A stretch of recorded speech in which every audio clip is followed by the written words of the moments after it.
দুর্নীতি করে করে এত দূর পৌঁছে গেছে যে বাচ্চাদের খাবার কেড়ে নিয়ে এরকম ভাবে দুর্নীতি করে শাস্তি থেকে কঠোরতম শাস্তি চাই।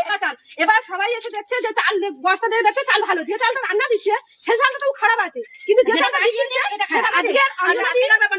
আজকে ধরা পড়েছে বলে সেটা কথা নয়, এটা বহুদিন ধরে হয়ে চলছে, আমরা কেউ জানতে পারিনি, তাই আজকে প্রকাশ জানতে পারলেও আমরা কিছু করতে পারবো না, সদস্য ভালো না, কারণ আমাদের গ্রামে কিছু করতে পারবো না, ভালো সেটা ভালো চাল, সেটা ভালো ভালো চাল বিক্রি করা হচ্ছে আর খারাপ পোকা চাল মিড ডে মিলে বাচ্চাদের খাওয়ানো হচ্ছে। ঠিক মগরাহাটের হেরিয়া এপি স্কুলের প্রধান শিক্ষিকা আটক। চাল বিক্রির অভিযোগে গণবিক্ষোভের মুখে প্রধান শিক্ষিকা। দক্ষিণ 24 পরগনা মগরাহাট 2 নম্বর ব্লকের হেরিয়া এপি স্কুলে আজ সকাল থেকে প্রধান শিক্ষিকা অঞ্জনা কুণ্ডুকে গ্রামবাসীরা আটক রাখেন। স্থানীয়দের অভিযোগ, গত কয়েক বছর ধরে নির্মল মণ্ডলের সঙ্গে যোগ সাজসে স্কুলের ভালো মানের চাল বিক্রি করে আসছিলেন তিনি। আজ হাতে নাতে ধরা পড়ার পরে সকাল থেকে এলাকাবাসীরা তাকে আটক রাখেন। পরে মগরাহাট থানার পুলিশ ও ভিডিওর অনুমতি প্রধানের শিক্ষিকাকে উদ্ধার করে মগরাহাট থানাতে নিয়ে যাওয়া হয়।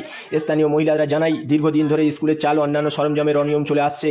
যদিও এ কথা বারে বারে উঠেও কোনো সুরাও হয়নি সদস্যদের জন্য, কিন্তু বারবার অভিযোগের সত্ত্বেও কোনো ব্যবস্থা নেননি তারাও। শিশুদের খাওয়ার জন্য বরাদ্দ চাল বিক্রি হতো বলে এমনই অভিযোগ কিন্তু করা হয়েছিল। এই ঘটনায় সাধারণ মানুষের কঠোর শাস্তির দাবি তুলেছেন দিদিমণির বিরুদ্ধে। এছাড়াও স্কুলের কাজের দুর্নীতির অভিযোগে সদস্যরা ভয়ে উপস্থিত হয়নি বলে জানিয়েছেন স্থানীয় মহিলারা। যখন স্কুল খুলে যায় মানে সকালবেলা মর্নিং স্কুল, এবার আমার স্বামী এদিকে এসেছিল, আসতে দেখো না ভ্যানে করে চাল উঠতেছে। আমার স্বামী বলে কি ব্যাপার, এখানটা একটা লোক ছিল, তখন বললে তুই দাঁড়াতে আমি ফোনটা নিয়ে আসি। ও ফোন নিয়ে এসে দেখতেছে, তখন দিদিমণি বলছে আমি চাল পাল্টাই করছি। এবার যে চাল নিয়ে গেছে সে বলতে আমার কাছে বিক্রি করেছে পোকা চাল। এবার সবাই এসে দেখছে যে চাল বস্তা দিয়ে দেখতে চাল ভালো, যে চালটা রান্না দিচ্ছে সে চালটা তো খারাপ আছে, কিন্তু যে চালটা দিচ্ছে সেটা ভালো, সেটা ভালো চাল, সেটা ভালো ভালো চাল বিক্রি করা হচ্ছে আর খারাপ পোকা চাল মিড ডে মিলে বাচ্চাদের খাওয়ানো হচ্ছে। ঠিক আছে, আজকে ধরা পড়েছে বলে সেটা কথা নয়, এটা বহুদিন ধরে হয়ে চলছে, আমরা কেউ জানতে পারিনি, তাই আজকে প্রকাশ জানতে পারলেও আমরা কিছু করতে পারবো না, সদস্য ভালো না, কারণ আমাদের গ্রামে আমরা কিছু করতে পারবো না, জড়িত হয়ে একসঙ্গে ওরা সবাই মিলে সবাই আছে, আমাদের কিছু করার ক্ষমতাই ছিল না। গ্রামবাসী এসে বললে সদস্য আমাদের এসে হামলা করতো, বিরোধী কেউ ছিল না। আর গ্রামে বাচ্চাদের ভালো খাওয়া বিরোধী আগে আপত্তি করতে আইলে আমাদের মানে তাড়িয়ে দিত, কেন আমাদের কিছু ছিল না, আমাদের মানে ভয় দেখাতো, কেস করবো এই করবো মানে। এপি স্কুলের হেড দিদিমণি অঞ্জনা কুণ্ডু আর যে কিনেছে সে আমাদের গ্রামের নির্মল মণ্ডল, তার সঙ্গে জড়িত আছে নাকি আমাদের গ্রামের সিভিক ভলেন্টিয়ার মিলন মণ্ডল। আচ্ছা, এর আগে কোনোদিন আপনাদের সামনে এরকম কোনো বিষয় সামনে আসেনি?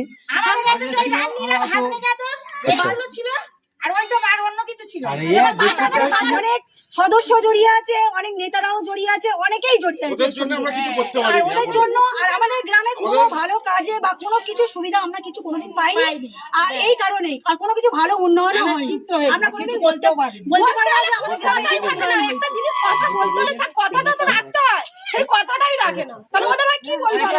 পুলিশ এসে এই কারণে এসেছিল যে ম্যাডাম চাল চুরি করে গ্রামের লোকের কাছে বা সদস্য তৃণমূলের সিভিক ভলেন্টিয়ার পুলিশ মিলন মণ্ডল যুক্ত ছিল, সেই কারণে সব গ্রামবাসী ক্ষিপ্ত হয়ে ম্যাডামকে ঘরে আটকে রাখা ছিল।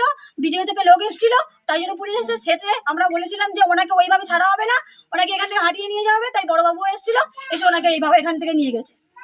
আচ্ছা, সকাল দিয়ে আপনারা আটকে রেখেছিলেন দিদিমণি, তাই তো? থেকে আর এই বিকাল 4:30 পৌনে 5টা বাজতে যায়, এখনো পর্যন্ত আমাদের এই চলছে এই বিষয় নিয়ে। আমরা ছটা সাতটা ছেলে খাওয়াই না এখনো, মানে ওই ধরার জন্য বাড়িতে রান্না এখনো বন্ধ খাওয়া হয়নি।